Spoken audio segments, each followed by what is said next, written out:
uh, you you feel that you are just a dwarf. You are helpless. You can't do much through your art. So then what do you do? So it's all utter helplessness. And because there is utter helplessness and there is overpowering loneliness, a person commits suicide. And when there is too much of loneliness, you are not ready to compromise. And when you don't compromise, how do you exist? You put an end to your life. All these things are seen in Mr. Smith. But Mr. Smith is put paradoxically with Clarissa, who is the heroine, Mrs. Dalloway. What do we find in Mrs. Dalloway are like issues related with life. What is life and what am I? Very important question. It also deals with death. There are long meditations on it. It deals with memory. Memory plays a very, very important, significant role in psychological novel. And there are issues about sanity and insanity. The second novel that we should be discussing today is To the Lighthouse. The first is Mrs. Dalloway, 1925 publication, and the second is To the Lighthouse, 1927 publication. Now, what is this novel about? You know, in Woolf's novels, you don't find a thick plot, not much of story or romance, okay, or details. The plot becomes very thin. Okay. Why? Because the consciousness becomes very important. The stream of consciousness becomes very important. So there's long narration. There are passages of the stream of consciousness. Now, this To the Lighthouse is about what is the event. Arnold Bennell said, and I think Woolf must have taken it quite positively, that if you want to reduce this novel into 2-3 sentences, how could you say what is the story of it? That certain people wanted or they planned to go to the lighthouse. Not all, but some people, they go to the lighthouse or they could make to the lighthouse. This is the plot of the novel. But as I said earlier, that in psychological novel, just the plot or the story, even the events or details, they are not so significant. So here is the event or what happens in the novel is the family, the Ramsay family, they plan to visit to the lighthouse. Along with this family, the Ramsay family, there are friends. And these two friends worth mentioning here are both artists. One is Lily Briscoe.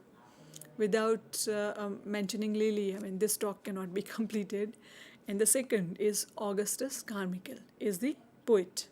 So the Ramsay family, Mr. and Mrs. Ramsay, their children, Lily Briscoe, Carmichael, and there is a reference to the lighthouse family also, because Mrs. Ramsay wants to get connected to the child of this lighthouse keeper.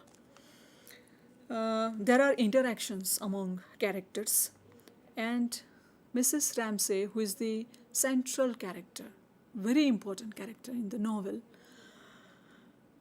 her death is referred to, but the death is not given over much in Yeatsian way, if I want to say, over much importance. There is just a reference that she is no more. There is no description about how she died and what happened after death, her death, etc. And in the last part, there are 3 parts of the novel. The window, time passes, and the third section is the lighthouse. Now, in the third section, Mr. Ramsay, the philosopher, very intelligent person, he meets his children after Mrs. Ramsay's death, and Lily, the artist, the painter, she captures Mrs. Ramsay. She tries to understand, go close to the woman she likes very much, Mrs. Ramsay, through her painting. The other, I mentioned two novels about which we should be discussing in detail, but there are other works also. I would like to refer to some written by Virginia Woolf. The Voyage Out, Night and Day, Jacob's Room, The Waves. These are some other important works by Virginia Woolf.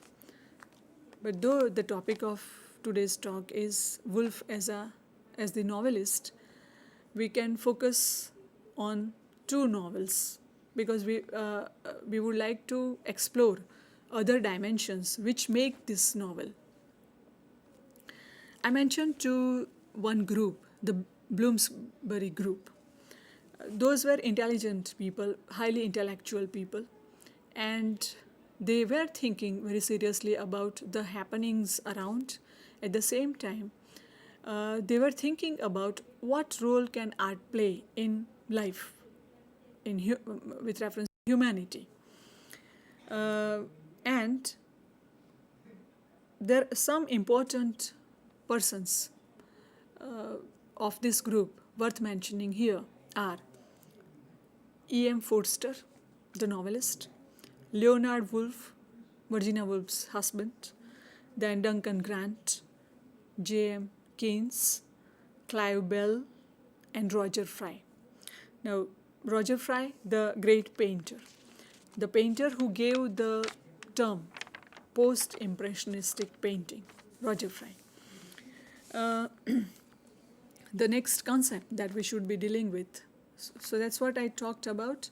The two novels, Mrs. Dalloway, Clarissa Dalloway's One Day's Story, if you want to say that way. And the second is To the Lighthouse, is a journey. The conceptual framework, as I understand, worth mentioning here, is the concept of duration, given by the French philosopher, thinker, Henri Bergson. Now, Henri Bergson gave the theory of la durée, that's duration.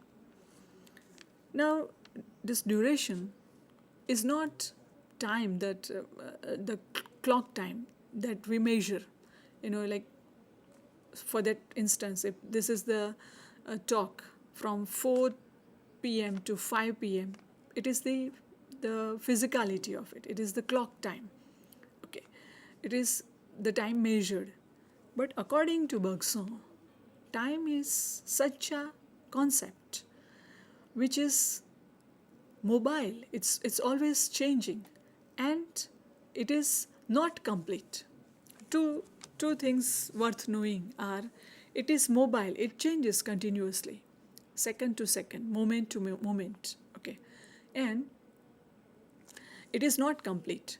Now, the moment you try to measure time, the tool that measures is not capable of measuring that which is not measurable. Time which is not measurable, how to measure it?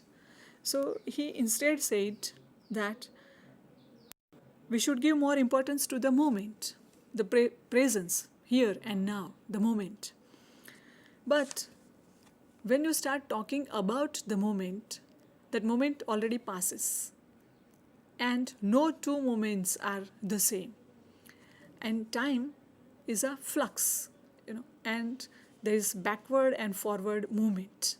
Okay, you have associations, you have memory, you have dreams, you move into the past, and you also dream about the future, or you relate yourself with the future. You have imagination about the future. So he talked about the importance of the moment, and also the notion to measure time. He said time is not measurable. It is mobile, it is incomplete, and the measuring tool is very incompetent. So what is important? Moment is important. At the same time, the inner life of man, the inner man is important. Man, not, the eyes and face and, the body that you look at, the behavior, the actions, okay, like the height, weight, etc. All this physicality, the surface level, doesn't matter much. He focused on the inner life of man. Now, what is the inner life of man? Is the consciousness. What else? Your thoughts, your feelings, your emotions, right? Your dreams, your like your plans, your future aspirations, the cross connections, okay, and the multi-layered perceptions. Perception in itself is so very multi-layered, because consciousness in itself is very multi-layered. There could be a thought, there could be a sensation, there could be many sensations, there are associations, it moves into the past, it goes into the future. So how to understand all this and how to put it into an art? So he gave more importance to the inner life of man, and he said it is the duration, la durée, okay, and there memory plays a very, very significant role. Now, the other person worth mentioning here is, because we mentioned to psychological novel, no one else but Sigmund Freud. Now, as we all know that Freud is closely associated and his contribution lies in the field of psychology. And the very well-known theory, often named as iceberg theory. So when you think about human being, about the mind, okay, it is like an iceberg. So only a little part of a person can be seen. The more of it, the more of the person is hidden. He also gave the theory about id, ego, and superego, but we don't want to go into that. We just want to relate Bergson's importance of the inner life of man with the theory, the iceberg theory given by Freud, that it is the mind, it is what happens into the flow, into the stream of consciousness. It is the consciousness which is very important. And he also gave importance to dreams, to fantasies, sexuality, repression, even like death. All these dimensions were clinically examined by Sigmund Freud. So Freud also plays a very important part in making these modern fiction, because modern fiction, especially psychological novels, they owe a lot to Freud's iceberg theory. Many a times I referred to stream of consciousness novel. Call it technique, call it novel. Then another name is worth mentioning, and that is William James in the Principles of Psychology. He, who is also associated with Henry James, whose novel I already mentioned earlier, it is The Ambassadors. And if you have read the novel, you would know, or if you know the plot of the novel, then it's a point of view novel wherein Strather is the narrator, and Strather's relation with Maria Gostre is something different that you come across in fiction, because till you read Victorian novels, it's always marriage, it's always social, it is romance, it is the love interest, while you don't see that kind of relationship between Strather and Maria Gostre, and it is a point of view novel. So Henry James is very much closely related with William James, who gave the term stream of consciousness. So I would like to quote James here.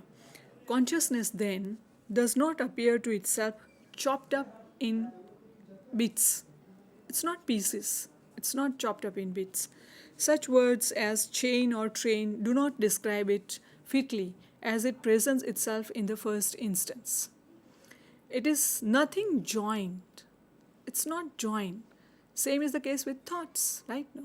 So it's not joined. So when you try to project this into your writing, into your prose novel, how can it be so joined? So it is nothing joined. It flows. It's a flow. A river or a stream are the metaphor by which it is most naturally described. So consciousness could be described as a river, or it's a stream of thought. In talking of it hereafter, let us call it the stream of thought, stream of consciousness, or subjective life. So who gave the term stream of consciousness? It was William James in The Principle of Psychology, 1890. There are precursors, people who wrote before Virginia Woolf. We would like to have reference to at least 3 novelists: H.G. Wells, Arnold Bennett, and John Galsworthy. These 3 precursors of Woolf's novels, they focused on factual realism, facts, details. The novelist tried to go, the modern novelists, they tried to go beyond this. But if you read H.G. Wells or Arnold Bennett or John Galsworthy, they deal with social issues and they focus more on the externality of plot or incident or character. There are much details, and there is a question about, do they really represent life as it is in its multi-layeredness?